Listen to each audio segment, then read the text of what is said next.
What's up guys, Houndish here, and today I wanted to take a look at a bunch of awesome stuff coming in Destiny 2 that we've learned over the past few days. So first up, I wanted to take a look at some pretty interesting legendary gear that you can unlock in the European Dead Zone. First of all, we have seen a currency displayed in various builds of Destiny 2 with these kind of purple shards. People have been speculating as to what specifically they are. They are in fact legendary shards. So a user called Lenonims actually posted these images to Reddit. They've kind of collected a bunch of the different materials and things you can collect. And the description for legendary shards reads, remnants of powerful items used to improve gear or trade for other items. So this is something you'll possibly get when you break down legendary gear. It's interesting that it says used to improve gear. We don't know whether perhaps you'll need this as a currency to unlock certain nodes, kind of like the exotic shards we had in Destiny 1, or they may indeed be able to kind of advance the level or the power level on a particular weapon. It does also say or trade for other items, so possibly you'll be able to use this as a kind of currency towards or to buy items from vendors. I'm assuming they're not talking about trading between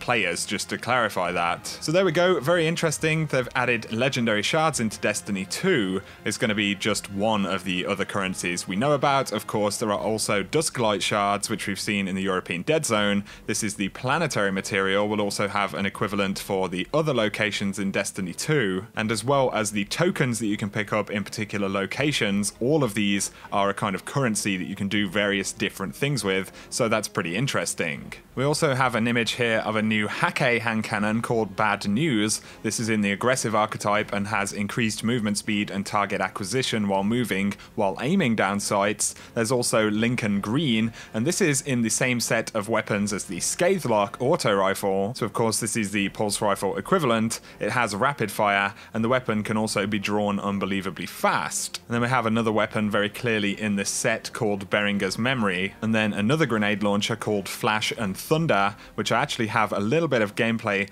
on screen right here. Pretty cool looking thing, kind of a very classic old school model, similar to some of the more exotic looking grenade launchers we've seen in trailers. And two other particularly interesting weapons are the Hawthorns Field Forged Shotgun, which is pretty awesome. It reads, what am I supposed to put here? It's a gun. Kill bad guys with it, Soraya Hawthorn, which is pretty cool. And you can see right there that this is indeed a full auto shotgun. And we also have a sniper rifle called Show of Force. And interestingly, this has a new bonus where precision kills greatly decrease reload time. So that's pretty cool. We've seen some interesting perks right there. And next we have a sword called Negative Space. And this is an adaptive sword, which is well rounded, and you can use R2 to uppercut. So I think this kind of explains some of those different sword animations we've seen. We've seen different swords repeat animations, so it appears that there will be kind of a set of different archetypes with different animations for legendary swords. Also interesting is that Sword Guard has low efficiency and high defense on this weapon,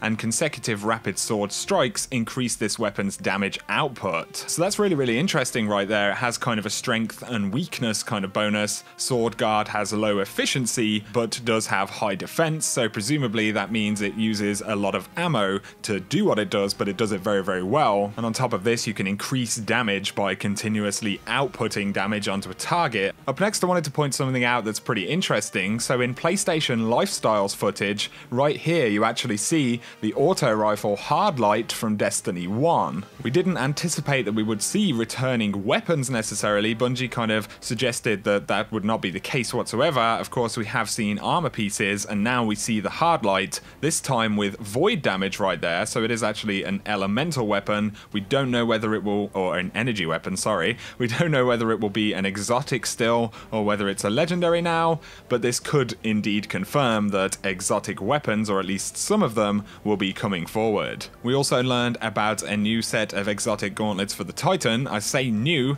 they are basically the ACDO feedback fence from Destiny 1. In PlayStation Access's gameplay, they're actually using these, and they get a melee kill which activates a perk called Fury Conductor, and upon getting a second kill, this actually stacks again, so Fury Conductor times 2, and then a Dreg actually does some damage. I believe it's a melee damage from behind, and you can see this kind of arc effect on the ground as the conductor character sort of does its thing, discharges, I guess. So instead of doing like a sort of flash area effect of damage nearby, it actually does kind of a miniature sort of ground pound type effect to nearby enemies. So I think this does confirm that these exotics will kind of do similar things to what they did in Destiny 1, but they have been revamped. You'll have to let me know how you guys feel about the Hardlight though. What do you think about returning exotic weapons in Destiny 2? Personally, I'm not super bothered about it as long as there is way more new stuff, you know? It also depends how they implement it. We're gonna have to wait and see. Now I wanted to talk about heroic public events. We've learned that there will be triggers for these public events coming in Destiny 2. In PlayStation Lifestyles gameplay, they actually broke down some of how this will work. So an example here is a Glimmer extraction event that's going on,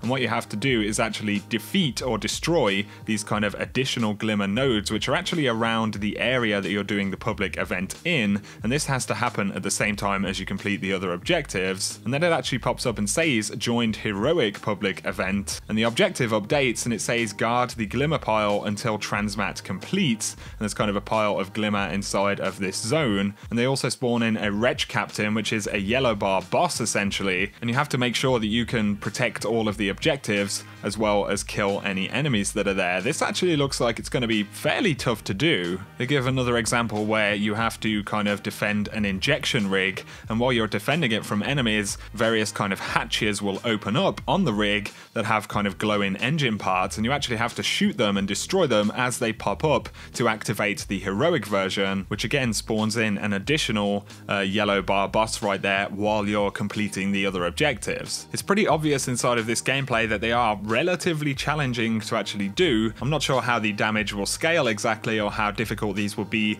at a kind of end game level, but in the public space they definitely add a new layer of challenge, but also variety and kind of options with that event. You know, if you're just a solo player and you bump into some other solo players at a kind of low level, then you can complete the public event. You wouldn't necessarily trigger or even know about the heroic triggers, yet if you are more of an endgame player or you're higher level at the time, you have the option to kind of engage with and discover these things. So I think it's a really interesting example of how Bungie have kind of designed the game to be friendlier to the different types of players that play Destiny. Finally, I just wanted to mention that Destiny 2's achievements and trophies, as well as the first information about the raid, actually was kind of leaked last night. I do have a video all about that stuff, so if you want to know about that, you can check that out in the description below. We've continued seeing all of the little kind of character trailers for Destiny 2, and we should be seeing the Akura trailer later on today, so definitely stay tuned for that. For now though, that about sums up this video, guys. I hope you have enjoyed it as always. If you have, a like and comment below is very much appreciated. As I mentioned yesterday, I've just launched my first Houndish shirt with all of the kind of new channel branding on it, so if you hadn't seen that, you can check that out in the link below. Also remember, if you're buying any Control Freak products, I do have a code. You can use code Houndish to save 10% on anything in the store, including the new Destiny 2 Ghost Edition thumbsticks. Again, all of those links are in the description. For now though, I appreciate you guys watching, and whatever you do, I hope you have an awesome day.